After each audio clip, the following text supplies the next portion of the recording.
नमस्कार विद्यार्थी मित्रों, ready for meditation? Have a good day.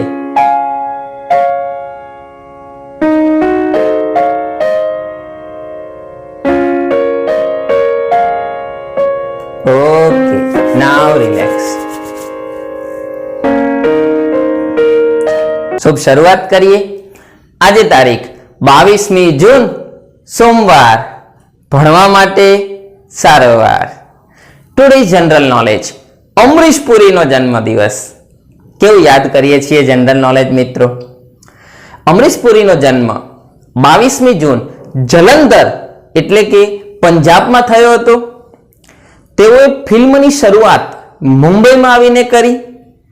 सोने के साथ ए तेमनी प्रथम फिल्म हती, जे फिल्म थी विश्व विख्यात खलनायक तरीके ओळखाया। ए फिल्मनुं नाम એટલે મિસ્ટર ઇન્ડિયા અને સૌથી જાણીતું પાત્ર એટલે ખુશ હુઆ। અમરીશ પુરીનો ફેવરેટ ડાયલોગ રહ્યો। 12 જાન્યુઆરી 2005 ના રોજ નિધન થયું। જીવનની અંદર ઘણો સંઘર્ષ કરી અને પોતાની ઉજ્જવળ કારકિર્દી એમણે બનાવી। એવું નથી મિત્રો કે હીરો હોઈએ તો જ શ્રેષ્ઠ કારકિર્દી બને। તેમણે સાબિત કરી આપ્યું કે એક વિલનની ભૂમિકા પણ ફિલ્મોમાં કેટલી અગત્યની હોય છે। એવા અમરીશ પુરીને યાદ કરીએ। આજના દિવસે 22 જૂન અમરીશ પુરીનો જન્મદિવસ। જોઈએ આજનો સુવિચાર। માણસ સવારે ચણ નાખે ને પછી આખો દિવસ અડચણ નાખે। કહેવાનો મતલબ છે કે કોઈને ક્યારે નડતો નથી, માનવી એવો મળતો નથી। આપણે એવું ન કરવું જોઈએ। કોઈને અડચણરૂપ ક્યારેય પણ ન બનવું જોઈએ। થઈ શકે તો કોઈની મદદ કરવી જોઈએ મિત્રો, પણ કોઈને નુકસાન થાય એવું કોઈ પણ પ્રકારનું કાર્ય આપણા દ્વારા થવું જોઈએ નહીં। એવા એક સરસ મજાના સુવિચાર સાથે આજના અભ્યાસની શરૂઆત કરીએ। ધોરણ 12 આર્ટ્સ, વિષય ભૂગોળ, પ્રકરણ નંબર 1 मानव भूगोल परिचय। आज 7मो लेक्चर विषयाभिमुख करिए।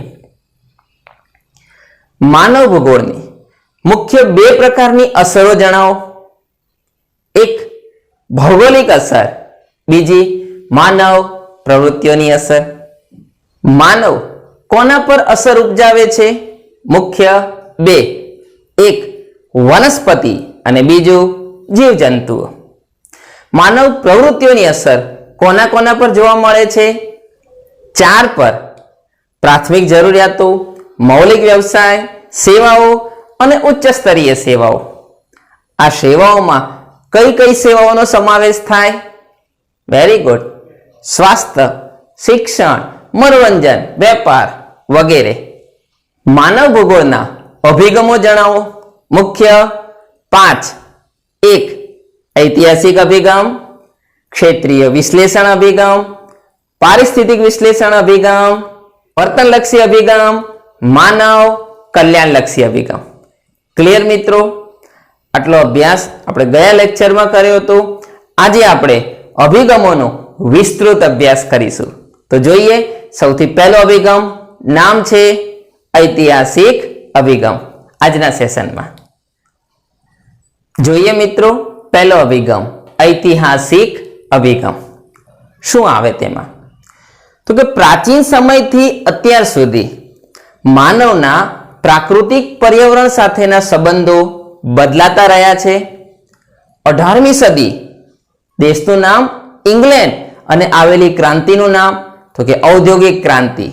आप खूब सारी रीते याद राखजो। वारंवार आगळना प्रकरणोमां आ पूछातुं ज रहेतुं होय छे। तो सदी कई? 18मी। देशનું નામ इंग्लैंड અને આવેલી ક્રાંતિનું નામ તો કે ઔદ્યોગિક ક્રાંતિ। એનાથી શું થયું?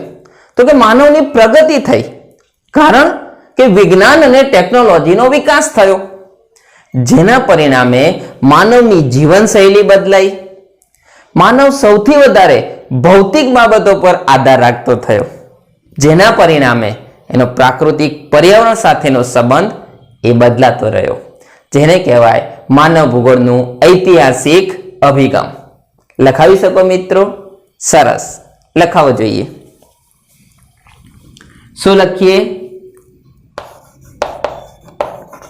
માનવીના કોની સાથેના સંબંધો બદલાયા?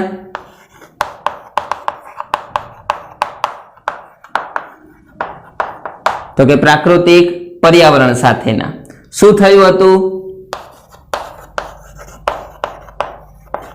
18મી સદી. દેશનું નામ?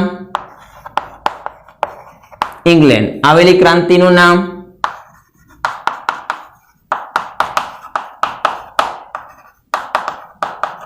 ઔદ્યોગિક ક્રાંતિ. એનાથી શું થયું?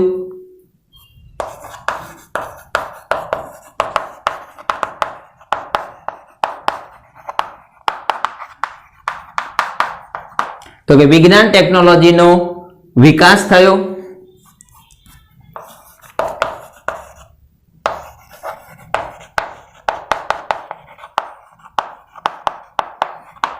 પરિણામે માનવ જીવનશૈલી બદલાઈ. કઈ બાબતો પર માનવ આધાર રાખતો થયો?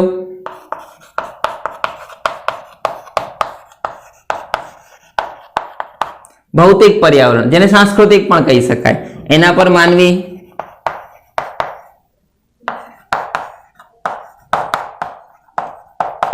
આધાર રાખતો થયો, જેના પરિણામે પ્રાકૃતિક પર્યાવરણ સાથેના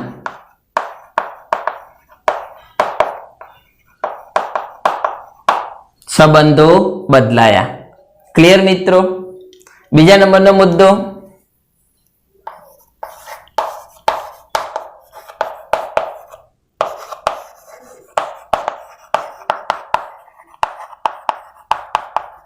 ક્ષેત્રીય વિશ્લેષણ અભિગમ.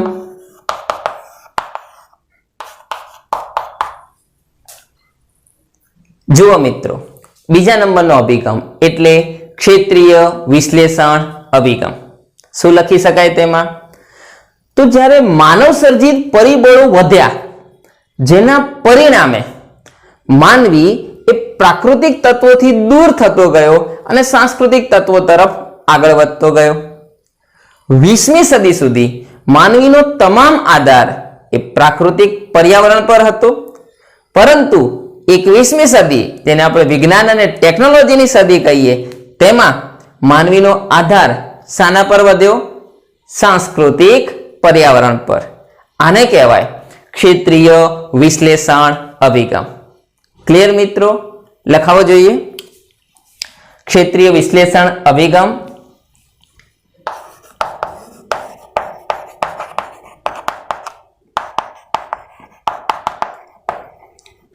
તો કે માનવ સર્જિત તત્વો વધ્યા, તેનાથી શું થયું?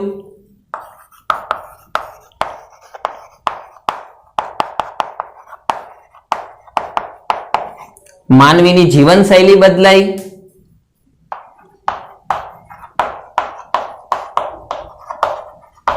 વીસમી સદી સુધી વેરી ગુડ.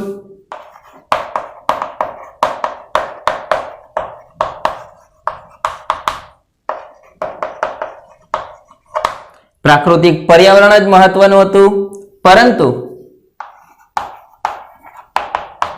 21મી સદી આવી, શેનું મહત્વ વધ્યું?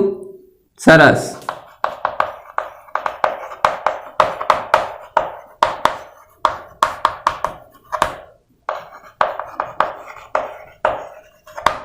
સાંસ્કૃતિક પર્યાવરણનું મહત્વ વધી ગયું.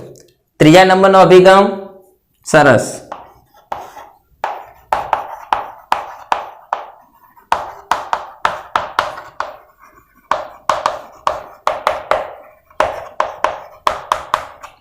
પારિસ્થિતિક વિશ્લેષણ અભિગમ.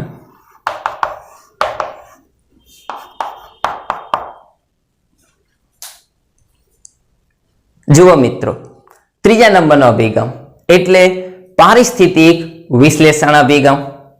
શું લખી શકાય તેમાં?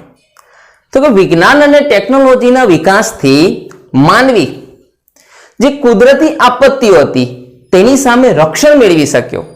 ભૂકંપ, અતિવૃષ્ટિ, અનાવૃષ્ટિ, આની આગામી માહિતી તેને મળતી થઈ, એટલે તેનાથી તે બચી શક્યો.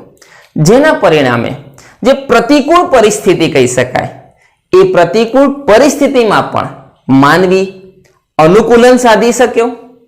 અહીં બે વિચારધારા મુખ્ય જોવા મળે, એક નિયતિવાદ અને બીજું સંભવવાદ. સમજાયું મિત્રો? લખાવો જોઈએ.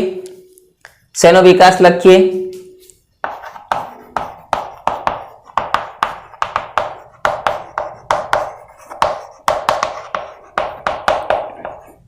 વિજ્ઞાન ટેકનોલોજીનો વિકાસ, તેનાથી શું થયું?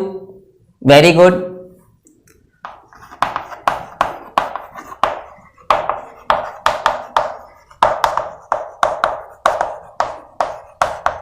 કુદરતી આપત્તિઓ સામે રક્ષણ મળ્યું, જેના પરિણામે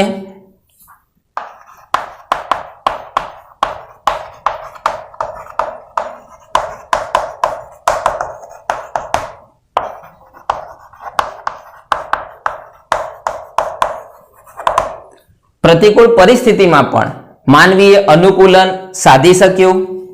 આથી પ્રતિકૂળ પરિસ્થિતિમાં પણ તે જીવન જીવતો થયો.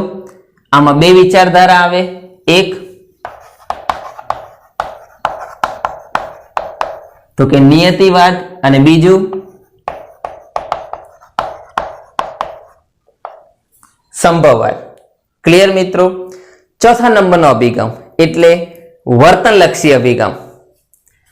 થોડુંક રિવિઝન કરાવું, એના પછી ચોથો અભિગમ જોઈએ. જુઓ રિવિઝન. ધોરણ 12 આર્ટ્સ, વિષય ભૂગોળ, પ્રકરણ નંબર 1 માનવ ભૂગોળ પરિચય, 7મું લેક્ચર આજે. માનવ ભૂગોળના મુખ્ય અભિગમો કેટલા? 5. એક ઐતિહાસિક અભિગમ, બીજું ક્ષેત્રીય વિશ્લેષણ અભિગમ, ત્રીજું પારિસ્થિતિક વિશ્લેષણ અભિગમ, ચોથું વર્તનલક્ષી અભિગમ, પાંચમું માનવ કલ્યાણલક્ષી અભિગમ. પહેલા અભિગમ ઐતિહાસિક અભિગમમાં શું લખી શકાય? તો કે માનવી પ્રાકૃતિક પર્યાવરણ સાથેના સંબંધો બદલાયા. કેમ બદલાયા? તો કારણ 18મી સદી, દેશનું નામ ઇંગ્લેન્ડ, આવેલી ક્રાંતિ ઔદ્યોગિક ક્રાંતિ, જેના પરિણામે શેનો વિકાસ થયો? વિજ્ઞાન અને ટેકનોલોજીનો. માનવ જીવનશૈલી બદલાઈ. શાનું મહત્વ વધ્યું? ભૌતિક પર્યાવરણનું. તો એના પર માનવી શું રાખતો થયો? આધાર રાખતો થયો, જેના પરિણામે તેના પ્રાકૃતિક પર્યાવરણ સાથેના સંબંધોમાં બદલાવ આવ્યો. ક્લિયર મિત્રો? સરસ. બીજા નંબરમાં ક્ષેત્રીય વિશ્લેષણ અભિગમ. શું જોયું તેમાં? તો કે માનવ સર્જિત તત્વો વધ્યા કે જેને માનવીએ સર્જિત કર્યા હતા. પરિણામે માનવની જીવનશૈલી બદલાઈ. કઈ સદીની વાત કરી? 20મી સદી સુધી શેનું મહત્વ હતું? પ્રાકૃતિક પર્યાવરણનું. 21મી સદીમાં શેનું મહત્વ આવ્યું? તો કે સાંસ્કૃતિક પર્યાવરણનું. મતલબ અહીંયા જળ જમીન જંગલ હતા, અહીંયા આવ્યા ખેતી ઉદ્યોગ પરિવહન વગેરે. ક્લિયર મિત્રો? ત્રીજા નંબરમાં પારિસ્થિતિક વિશ્લેષણ અભિગમ. શું આવે તેમાં? તો કે વિજ્ઞાન ટેકનોલોજીનો વિકાસ થયો, કુદરતી આપત્તિઓ સામે રક્ષણ મેળવી શક્યો માનવી. આથી પ્રતિકૂળ પરિસ્થિતિ, એવી પરિસ્થિતિ કે જેમાં જીવી ન શકાય, એમાં પણ માનવીએ શું સાધ્યું? અનુકૂલન. અહીં મહત્વના બે મુદ્દા, એક નિયતિવાદ અને બીજો સંભવવાદ.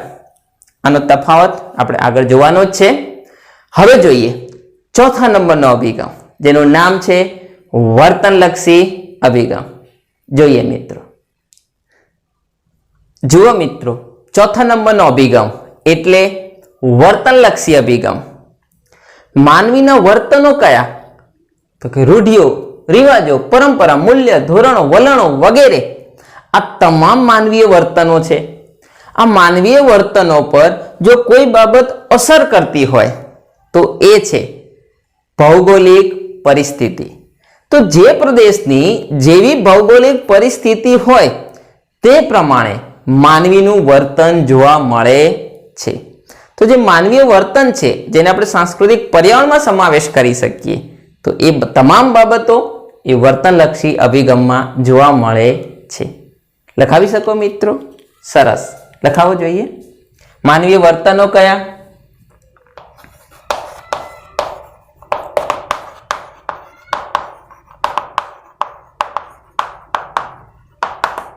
રૂઢિઓ, રિવાજો, પરંપરાઓ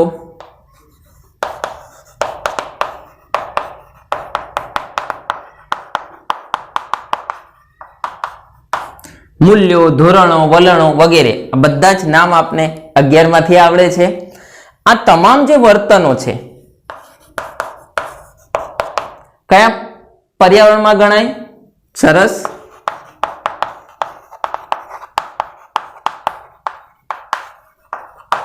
એ સાંસ્કૃતિક પર્યાવરણનો એક ભાગ છે. આ વર્તનો શાના લીધે ઉદ્ભવે? સરસ.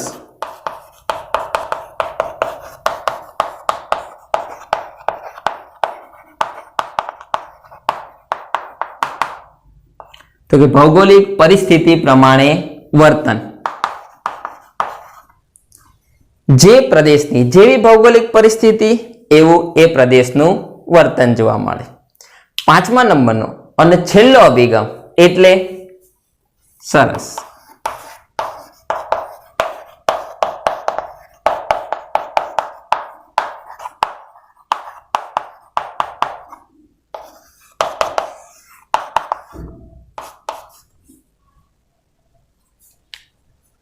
માનવ કલ્યાણલક્ષી અભિગમ કઈ કઈ બાબતોનો સમાવેશ થાય? તો કે ગરીબી, બેરોજગારી, ભૂખમરો, દુષ્કાળ, રંગભેદ, જાતિભેદ, વર્ગ વિગ્રહ, આતંકવાદ, હોનારત, કંઈ પણ આપ લખી શકો. આ તમામ શું છે? માનવ કલ્યાણ નથી, આ છે વૈશ્વિક સમસ્યાઓ. જો આ વૈશ્વિક સમસ્યાઓ દૂર થઈ શકે તો જ માનવનું કલ્યાણ થઈ શકે છે, જેનો ઉલ્લેખ આપણને અભિગમમાં જોવા મળે, માનવ કલ્યાણલક્ષી અભિગમમાં. લખાવો મિત્રો, વૈશ્વિક સમસ્યાઓ કઈ?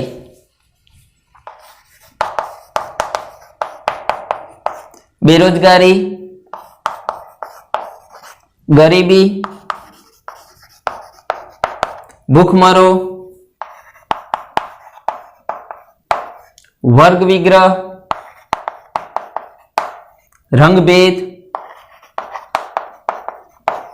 જાતિભેદ, આતંકવાદ વગેરે આપ કંઈ પણ લખી શકો છો. આ તમામ શું છે?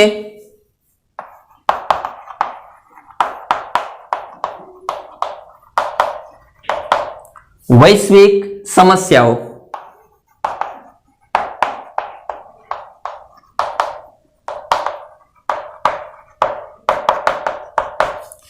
જો આ સમસ્યાઓ દૂર થશે તો શાબાશ.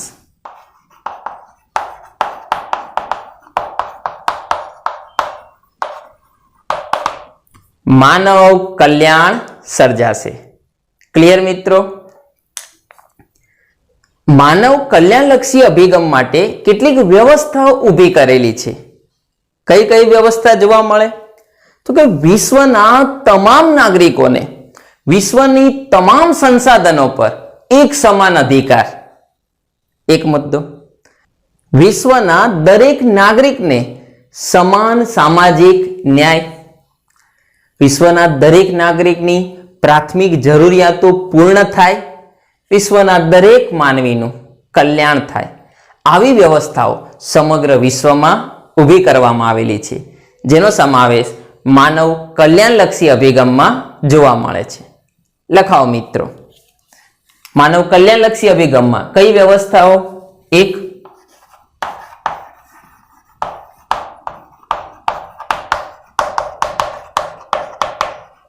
વિશ્વના દરેક નાગરિકને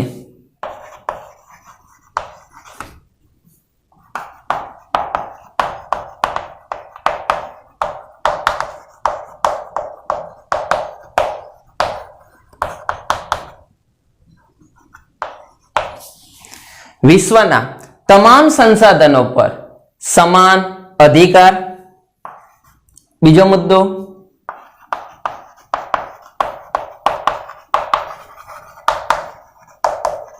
વિશ્વના દરેક નાગરિકને સમાન એક સરખો સામાજિક ન્યાય.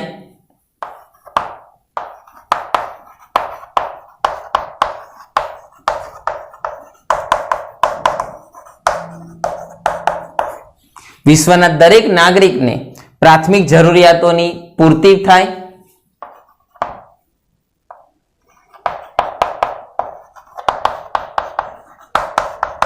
વિશ્વના દરેક નાગરિકનું એટલે લખ્યું છે સૌનું કલ્યાણ થાય, આવી વ્યવસ્થાઓ સમગ્ર વિશ્વમાં ઊભી કરવામાં આવેલી છે. ક્લિયર મિત્રો? હવે જે અગત્યનો ટોપિક ભણવાનો છે એ છે નિયતિવાદ અને સંભવવાદ. આ બંનેનો તફાવત છે અને નોંધ કરી અને થોડીક વિગતોનો અભ્યાસ હવે પછીના લેક્ચરમાં. તો જોઈએ પુનરાવર્તન. ધોરણ 12 આર્ટ્સ, વિષય ભૂગોળ, પ્રકરણ નંબર 1 માનવ ભૂગોળ પરિચય. મુખ્ય અભિગમો 5. 1 ઐતિહાસિક અભિગમ, ક્ષેત્રીય વિશ્લેષણ અભિગમ, પારિસ્થિતિક વિશ્લેષણ અભિગમ, વર્તનલક્ષી અભિગમ, માનવ કલ્યાણલક્ષી અભિગમ. 3 અભિગમનું પુનરાવર્તન કરાવ્યું હતું. ચોથા પાંચમાનું અહીંયાથી આપણે જોઈએ. વર્તનલક્ષી અભિગમમાં શું લખો? તો માનવ વર્તનો કયા? રૂઢિઓ, રિવાજો, પરંપરાઓ, મૂલ્યો, ધોરણો, વલણો વગેરે તમામ નામ તમને આવડે છે. આ તમામ શું છે? માનવ વર્તનો. આનો સમાવેશ, આ વર્તનોનો સમાવેશ શેમાં થાય? તો કે સાંસ્કૃતિક પર્યાવરણમાં થાય. આ સાંસ્કૃતિક પર્યાવરણ કઈ બાબત પર આધાર રાખે? તો કે ભૌગોલિક પરિસ્થિતિ. તો જેવી ભૌગોલિક પરિસ્થિતિ હશે એ પ્રમાણે માનવી શું કરશે? વર્તન. Very good. 5મો ને છેલ્લો અભિગમ માનવ કલ્યાણલક્ષી અભિગમ. શું લખી શકાય? તો કેટલીક વૈશ્વિક સમસ્યાઓ લખી છે, જેવી કે બેરોજગારી, ગરીબી, ભૂખમરો, વર્ગ વિગ્રહ, રંગભેદ, જાતિભેદ, આતંકવાદ વગેરે. આ તમામ શું છે? વૈશ્વિક સમસ્યાઓ. મિત્રો, એક ગોળમાં આ પણ પ્રશ્ન પૂછાય કે વૈશ્વિક સમસ્યાઓ કઈ કઈ છે? તો આના નામ આપે લખવા જોઈએ. જો આ સમસ્યાઓ દૂર થાય તો શું થાય? તો કે માનવ કલ્યાણ થાય. માનવ કલ્યાણ માટે વિશ્વમાં જુદી જુદી શું ઊભી કરવામાં આવી? તો કે વ્યવસ્થા ગોઠવવામાં આવી. કેવી વ્યવસ્થા? તો કે વિશ્વના દરેક નાગરિકને, આ વાક્ય દરેકમાં કોમન લખી દેજો. ઓકે? વિશ્વના દરેક નાગરિકને શું થાય? તો કે વિશ્વના તમામ સંસાધનો પર સમાન અધિકાર મળે. બીજું તો કે સમાન સામાજિક ન્યાય. દરેક નાગરિકની વાત થઈ. ઓકે? વિશ્વના દરેક નાગરિકની પ્રાથમિક જરૂરિયાતો કઈ કઈ છે? ખોરાક, વસ્ત્ર, રહેઠાણ. Very good. એ તમામ જરૂરિયાતોની પૂર્તિ એટલે કે પૂર્ણ થઈ શકે અને દરેક નાગરિકનું એટલે કે સૌનું કલ્યાણ થાય એવી વ્યવસ્થા ઊભી કરવામાં આવેલી છે. આને કહેવાય માનવ કલ્યાણલક્ષી અભિગમ. ક્લિયર મિત્રો? મૂલ્યાંકન. હવે ધોરણ 12 આર્ટ્સ, વિષય ભૂગોળ, પ્રકરણ નંબર 1 માનવ ભૂગોળ પરિચય. મૂલ્યાંકન. માનવ ભૂગોળના અભિગમો જણાવો. મુખ્ય 5. 1 ઐતિહાસિક અભિગમ, બીજું ક્ષેત્રીય વિશ્લેષણ અભિગમ, પારિસ્થિતિક વિશ્લેષણ અભિગમ, વર્તનલક્ષી અભિગમ, માનવ કલ્યાણલક્ષી અભિગમ. 18મી સદીમાં કયા દેશમાં ઔદ્યોગિક ક્રાંતિ આવી? ઇંગ્લેન્ડ. Very good. કઈ સદીમાં સાંસ્કૃતિક પર્યાવરણનું મહત્વ વધી ગયું? 21મી સદી. સરસ. કયા અભિગમમાં નિયતિવાદ અને સંભવવાદ વિચારધારા જોવા મળી? પારિસ્થિતિક વિશ્લેષણ અભિગમ. માનવ વર્તનો જણાવો. રૂઢિઓ, રિવાજો, પરંપરાઓ, મૂલ્યો, ધોરણો, વલણો વગેરે. વૈશ્વિક સમસ્યાઓ કઈ કઈ છે? બેરોજગારી, ગરીબી, ભૂખમરો, આતંકવાદ, વર્ગ વિગ્રહ, જાતિભેદ વગેરે. કોઈ પણ એક વૈશ્વિક વ્યવસ્થા જણાવો. કે વિશ્વના તમામ નાગરિકોને વિશ્વના તમામ સંસાધનો પર એક સમાન અધિકાર. ક્લિયર મિત્રો? તો આટલા સુધી અભ્યાસ કર્યો. હવે પછી લેક્ચર 8માં નિયતિવાદ અને સંભવવાદ વિચારધારાનો તફાવત અને કેટલાક નોંધના મુદ્દાનો અભ્યાસ કરીશું. ધન્યવાદ.